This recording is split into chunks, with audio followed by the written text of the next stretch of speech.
I'm often asked by parents, what advice can I give them to help get kids interested in science?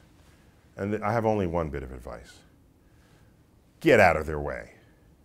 Kids are born curious, period. I don't care about your economic background. I don't care what town you're born in, what city, what country. If you're a child, you are curious about your environment.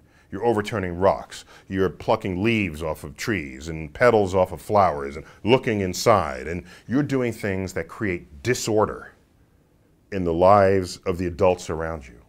And so then what do adults do? They say, don't pluck the petals off the flowers. I just spent money on that. Don't play with the egg. It might break. Don't. Everything is a don't. We spend the first year teaching them to walk and talk, and the rest of their lives tell them to shut up and sit down. So you get out of their way. You know what you do? And you put things in their midst that help them explore. Help them explore. Why don't you get a pair of binoculars? Just leave it there one day. Watch them pick it up and watch them look around. They'll do all kinds of things with it. For me, at age 11, I had a pair of binoculars and I looked up to the moon. And the moon wasn't just bigger, it was better. There were mountains and valleys and craters and shadows, and it came alive. Not the full moon, because there are no shadows cast when the moon is full. Got to wait for it to be a half moon or a crescent moon. And look at the edge between light and dark with a simple pair of binoculars.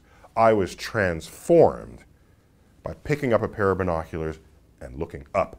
And that's hard to do for a city kid, because when you look up, you just see buildings. And really, your first thought is to look in people's windows.